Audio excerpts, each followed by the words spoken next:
Aston have designed as a car specifically for the film, so we're just incredibly fortunate.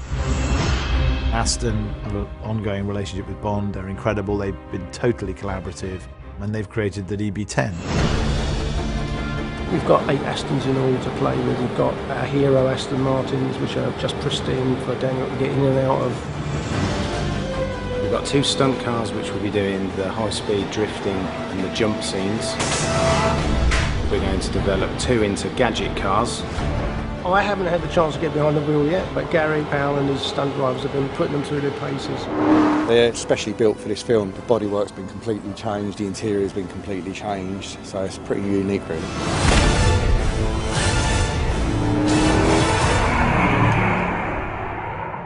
Welcome to another episode of Jay Leno's Garage. If you've been to this website before, you know we are huge Aston Martin fans. It's one of my favorite brands. I can't define why I like it, but I find it very exciting. It's a true grand touring car with a luxury interior and luxury features. And we've done some of the great Aston Martins over here. Take a look.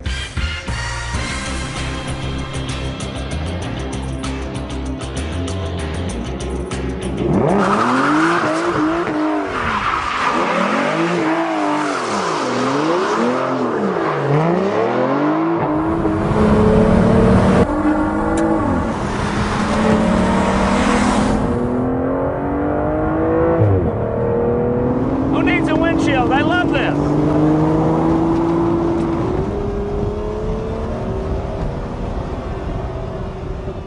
And this is one you'll see very soon in the new James Bond film, Spectre.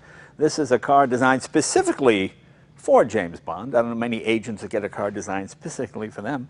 And it's designed by one of my favorite designers, Merrick Reichman. Merrick, come on in. How you doing? You're the chief designer at Aston Martin, correct? Yes, hi, Jay. You did the 177. That's right. Which was fantastic. And every one of those sold out, Yeah, weren't they? 77 cars all sold. And what were they, a million what? 1.2 million pounds. 1.2 million pounds. That's about $1.8 million, isn't it? That's right, yeah. And you know, obviously that's a lot of money, but when you first designed that car, I thought, well, that's crazy. But of course, all these other cars have come along, even more expensive. Yeah. So it's actually quite a bargain, and I see them going for more money than what they went for new. Great investment. Now they're trading around 1.8, 1.9 million pounds. See that, honey? It's a great investment. You see, we're investing. We're not just buying a car. Well, tell us about your latest here. This is, now this obviously does not have any of the James Bond gadgets or features in it, because this is a real car that you can drive, isn't it? It is, yeah, absolutely. Yeah. It is. It's a movie car, so it's called DB10. It does show and pave the way for some of our future products that you'll see later on. Right. But we designed this one just for James Bond. It is unique. There's 10 of them only. It's used in the movie. There are 1 or 2 gadgets that we can't talk about. Gotcha. But it is... Now, when you design a car for a movie, do they say, look, we love what you've done in the past, design a car for us for James Bond, or do they come in with specific ideas? Because I know your work a little bit. This looks like your work to me. Yeah, absolutely. It was in terms of free reign, it has to be an Aston Martin. But I worked closely with Sam Mendes, who had his opinion and views on how the car should be represented in the movie, but it was more or less show us an individual Aston Martin for James Bond with all the character of an Aston Martin. Well, see, that's what I love. It doesn't look like some silly show car with things sticking out of it where you go, people, is that a secret agent driving that car? I mean, it looks like a production vehicle. It's just a really good-looking car that is obviously have a lot of Aston Martin cues to it. Are there some things in this we may see in future Aston Martins? Am I putting you on the spot here? Yeah, no, you're not. You will, and it's without a doubt an Aston Martin, but it does some things very, very differently. It has a falling waistline, for instance, which Aston Martins never do. But typically our cars have what I would call a positive wedge, and this line actually falls off the back of the car. Now this one, to me, seems wider at the hips here than any Aston Martin I have ever seen in my life. Exactly, and that line is to accentuate that, because it's really providing the distance or cut through between these points. I mean, it's really quite wide, isn't it? Yeah. It's probably wider than, I always think of the American Viper as being really wide, but this is easily as wide as that. It is, yeah, definitely. And it was all about showing the power of rear-wheel drive as well, and pushing the wheels through the arches. So you've got that great flowing feeling through the wheel arch. And I always like that sort of animal sort of haunches thing going. Yeah, it's about evoking power. So James Bond, he's a powerful character. Our cars are powerful. It's about really accentuating that. Now tell me about the wheels. Are these unique to this car only? They are unique to James Bond, but you will see hints of those again in future products. So diamond turned, so a cast wheel. It's actually a directional wheel. 008 and 09 could have these they wheels also. possibly could get those wheels as well. All right, let's move to the front of the vehicle. Now here's something that I'm trying to decide whether I like it or not. It seems, I've never seen this on an Aston Martin before, rather than louvers, just holes here. Yeah, so again, from a movie perspective, we didn't want to have a very strong graphic on the hood of the car as it's driving. So this is venting air, and it's doing it in a different way, but it's not having the set air vent or aperture in the front. And I'm trying to think of what it represents. It's very, very similar and showing the airflow. Right, so the intensity of heat is here, and that's actually the flow of air as it's coming out of the car. I remember XKs used to have the louvered hood here. Yeah. And after they're 2-3 years old, the exhaust manifold got all rusty because water would come in through the. That's interesting. Yeah. Okay, no very chance nice. of that here. And you have the same sort of theme here. Yeah.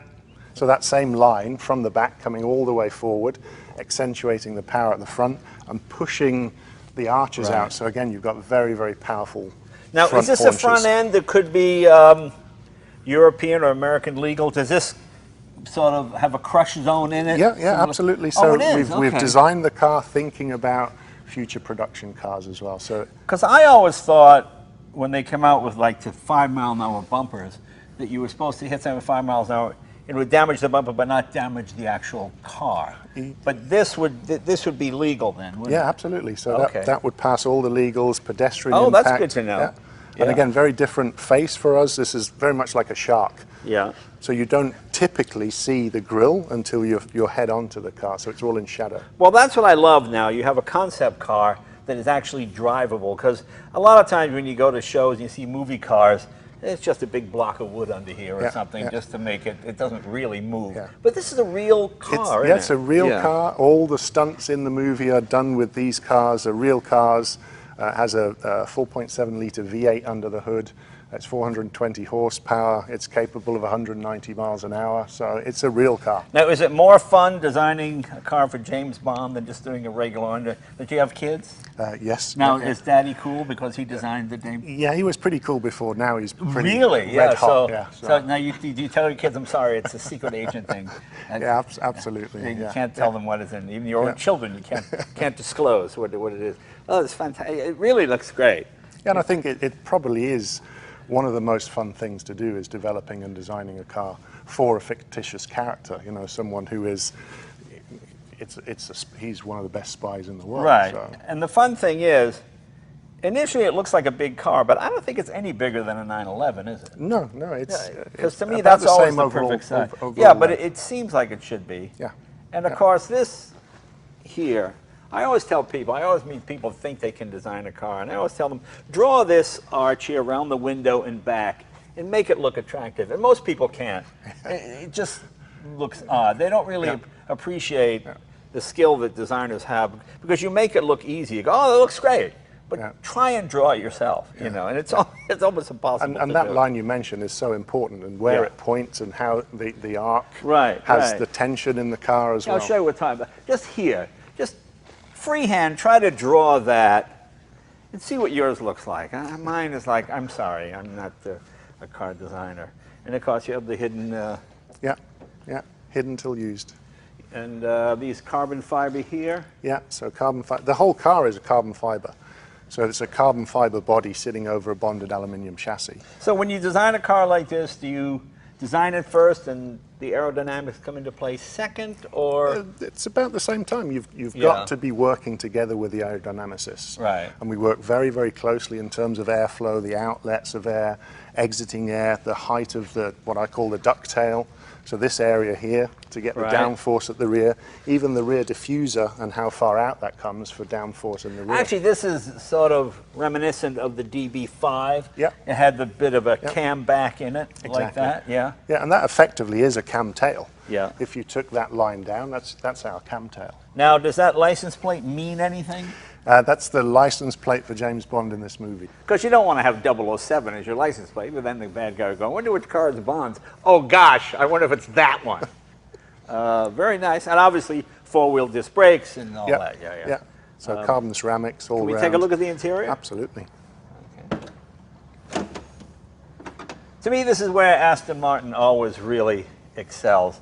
It's really just a comfortable place to be. And these doors, Aston doors just don't open this way. They sort of go up, don't they? So we have a swan hinge. Yes. So they're there Is that what's called a swan hinge? Yeah, so it's avoiding the curb, it's not effectively. Not a dihedral door. No. And obviously then it falls under its own steam after a while. Right. Yeah, they always have wonderful interiors, and I'm so glad that James Bond is not a weenie and he drives a manual shift car. Thank you very much, because he's old school, isn't he? Yeah, he uses definitely the old is. PPK, Yeah. and you got the This is shaking a manual, that stir, yeah, like a proper manual car. You've really got to drive That's right, this you one. got to be, yeah. And I must say, that's the dashboard, the shapes almost look Star Wars to me. Yeah, it is for Aston Martin much more driver focused. Yeah. So this is really about you enjoying the drive of this car. This is our sports car. You are the driver. It's not about the passenger, unfortunately, this time. It's all about you, your information. Of course, some of the gadgets are orientated towards But that. that's probably the most over the top I've ever seen for an Aston Martin. Definitely and it actually pushing works. things. I like the fact that it's in the car rather than outside the car. Yeah. Because a lot of times when you have, like when I drive my Countach now, people go, how old are you? You know, well, I'm 65, you know, but I've had it 30 years. You know, you have to sort of explain. You know, it just looks, you look good. Whereas this always has sort of a mature, cool sort of theme to it. I like the almost rectangular steering wheel. Very nicely done. Very nicely. So again, very influenced by 177 in terms of the quadratic steering wheel and a flat base, so you've got a lot more access underneath the wheel as well. 6-speed or 7-speed? This is a 6-speed. 6-speed. Now, and we didn't tell us about the motor. 4.7 litre V8. Okay. So it's naturally aspirated, 420 horsepower. Okay. So it's the same motor that we use in our current Vantage model, because underneath here we've taken the Vantage and adopted it for these new proportions and the new language. And because this is a concept car, the hood doesn't open right now. It doesn't, no. Unfortunately, this car's been through its paces, so it's been jumping over things, it's been jumping through cars, so everything's been Well, that's what we're going to do today. We're going to jump over things and we're going to jump through cars in just a little bit. No, but see, that's the most, like I said before, most concept cars, they don't show you the engine because there's no engine in there. And we can't show you the engine either, but we can prove there's an engine in because we can drive it, right? We certainly can, Let's take a drive.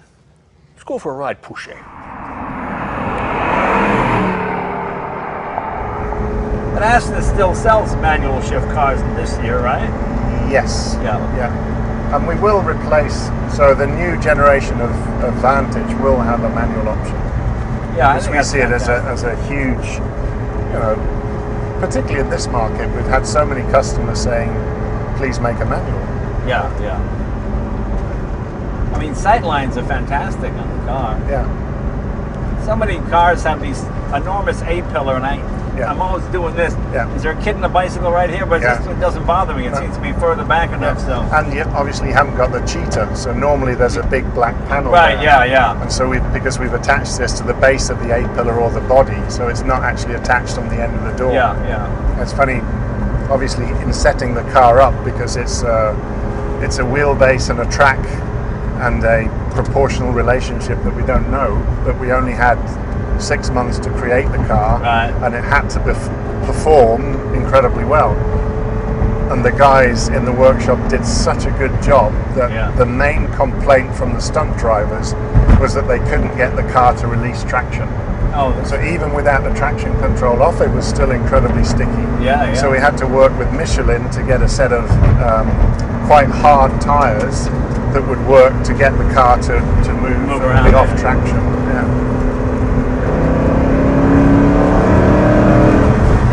I almost wonder if Aston Martin would still be a brand was it not for James Bond, because those middle 70s years where they only produced a dozen cars, maybe, you know, so the James Bond thing kept it alive. Yeah, I mean, I don't think you can put a value on that relationship.